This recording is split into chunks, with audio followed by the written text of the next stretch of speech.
Hi, this is the ancient Texan. I'm going to talk about a simple subject today, stories.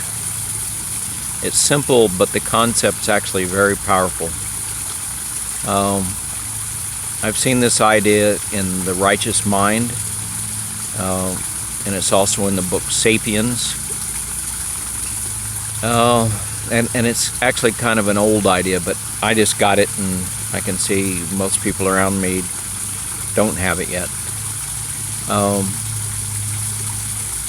There was Greek mythology. It was a story about how the gods live in the skies, and there's, Zeus, and he's got certain powers, and etc. That was a story. Well, Jesus in the Bible's a story. Muhammad in the Quran's a story. They're all stories.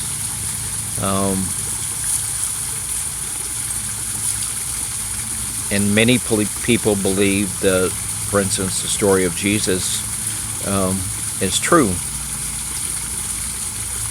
That's a whole separate discussion.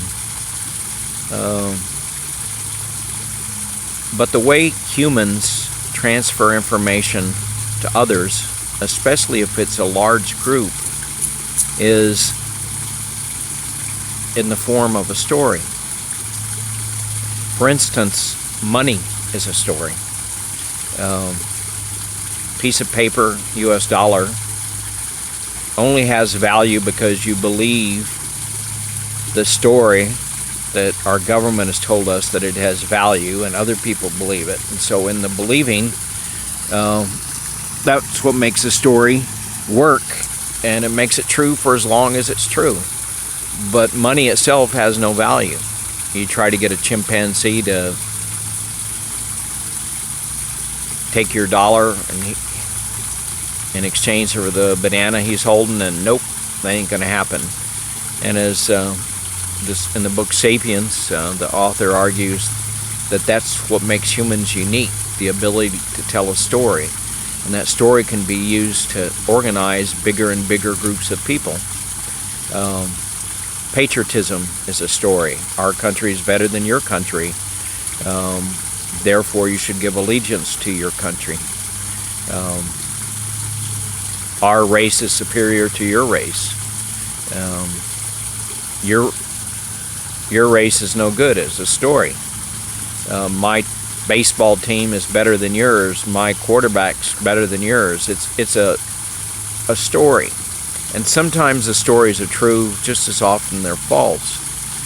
Stories are characterized by, out of all the facts that are available about something, you pick the facts that support your story. Democrats pick the facts that support their story. The Republicans pick the facts that support their story. The truth is, neither story is right. But once we've bought the bigger story, we say, oh yeah, I don't believe that, but you're essentially saying I believe most of the story, and I buy into being a Democrat or a Republican or whatever you want to buy into. And it's actually not possible for us to do better than that at this point in time. We're only able, and we're even less willing, to collect all the facts before we build our story. And we're not very willing to modify our story once it's been made. We ignore facts that don't fit our story and keep cherry-picking other facts to support it. And this extends to all walks of life. Like when you get in an argument with your wife or significant other, or you have we call it a storm, and we get in this situation.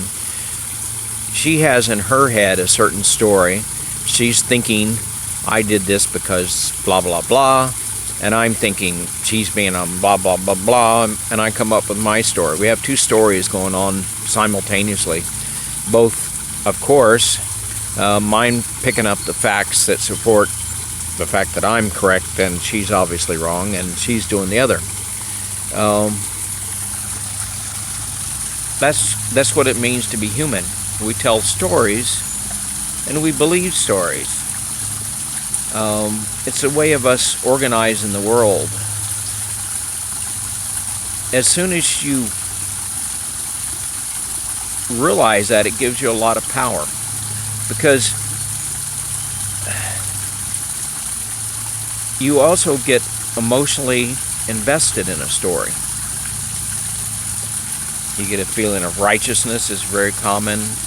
Anger, because this is something in your story. You can have a victim story. There's a lot of emotional attachment. The righteous mind says the gut reaction happens first, and then the intellectual action. However, the intellectual rationalization. However, the gut reaction is a learned response from your culture, your nature, your environment, past experiences, and that gut goes first, and then you rationalize it second. And I would say in that rationalization, you most oftentimes you build a story to justify your emotional reaction. And it's actually a rare individual that's able to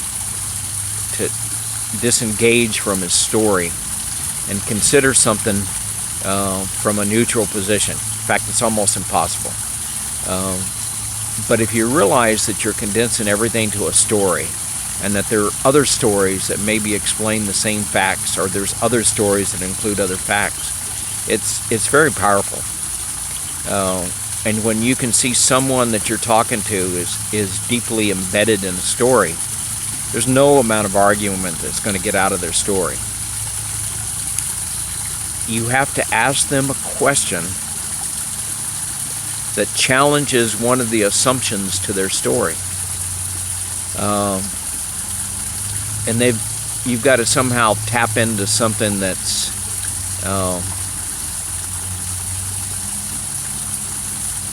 makes them see a contradiction,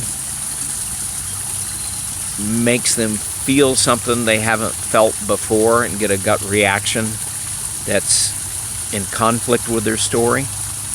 And I think we have to change the world and help people grow and love and be more kind by questions that challenge their story. It's a slow process, and you've got to also shed on your side this idea of righteousness and the other person's a bad person and all that, and not as smart and stupid, because it's it could turn out his story has truth in it that you've missed, and there's lies inside your own story.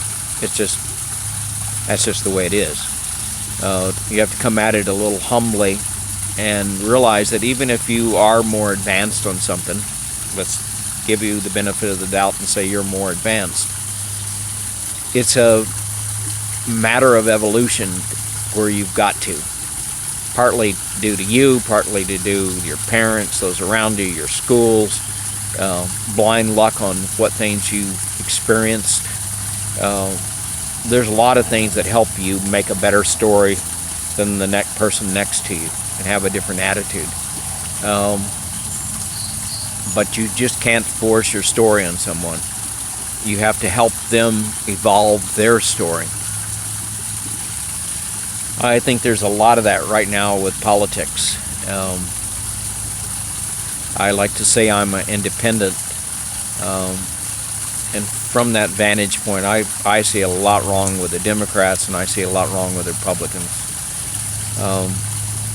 I realize that there's also two sets of values going on between those two. But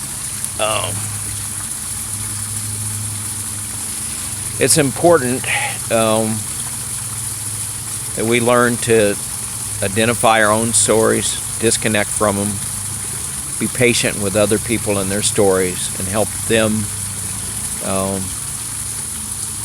evolve their stories. Do it with kindness, compassion, patience. Anyway, that's my 2 cents on stories.